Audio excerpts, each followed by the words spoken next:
পাই নাই বলে অভিযোগ করার মতো মানুষ আমি না। শোন মামা, এই অল্প জীবনে অনেক কিছু হারাইছি। পরিচিত বন্ধু, প্রিয় মানুষ, কাঙ্ক্ষিত ভালোবাসা অনাকাঙ্ক্ষিত মানুষের মতো স্বার্থপর হয়ে ছেড়ে চলে গেছে। এগুলোর কোনোটাই মনে রাখি নাই, কষ্ট পায় নাই, চোখে চোখ রাইখা বলতে পারি নাই যে তুমি আমার জীবনের কয়েকটা বছর নষ্ট করে দেওয়ার অধিকার রাখো না। এই মানুষগুলা থর থর করে জীবন থেকে চলে গেছে স্বার্থপরের মতো। এমন বহু বন্ধু ছিল বাল্যকালের, যা করে বলা যায় তো দুইটা কথা, কিন্তু বলি নাই। ওই যে সম্পর্ক খারাপ হইবার পারে সেজন্য। এমন কিছু মানুষ ছিল যাদেরকে আবদার কইরা রাইখা দেওয়া যাইত, কিন্তু রাখি নাই। ওই যে তাগো কষ্ট হয়ে যাইত।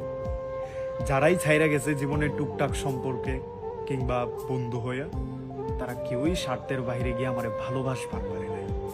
তাদের কারোই ক্যান্সারে মনে হয় নাই আমার সাথে থাইকা গেলে তার লাভ হইব, তার দুইটা টেহার উপকার হইব, একটা জিনিস উদ্ধার হইব। যার যেটুকু লবলেন লাহান প্রয়োজন ছিল ওইটুকুই ব্যবহার করছে। ওইভাবেই কয়েকটা দিন আমার লগে ছিল, সম্পর্কও খারাপ করে নাই। মুখ বন্ধ কইরা প্রতিবাদ ছাড়াই চইলা গেছে। হ্যাগো কারো প্রতি আমার অভিযোগ নাই। তাগো কাউরে কাউরে আমি রাত 10টা 11টা নাই 12টা নাই 1টা নাই প্রয়োজনের তাগিদে দুইরা গেছি উপকারের লাগি, এটার জন্য অভিযোগ নাই। এমন বহু মানুষ ছিল যা করে নিজের টাকা খরচ কইরা এটা ওইটা কইরা দিছি। হেগোর প্রতিও আমার কোনো আক্ষেপ কিংবা আফসোস নাই।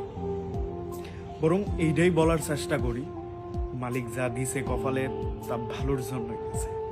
যা জীবন থেকে কাইরা নিছে এগুলো হয়তো আমার প্রয়োজন ছিল না, এই জন্যই কাইরা নিছে। মধ্যবিত্ত হইলে জীবনে আফসোসও থাকে না। মানুষ সুখ করতেছে, দুই চোখ বইরা দেখতাছি, এর চেয়ে বেশি শান্তি অন্য কিছুতেই লাগে না। যারা চাইরা গেছে তারা ভালো থাকুক। যারা অভিযোগ করে তাদের অভিযোগ মিটাইবার ক্ষমতা আমার নাই। কিন্তু একটা কথা, তাদের কারো প্রতি আমার আফসোস কিংবা আক্ষেপ কখনো নাই।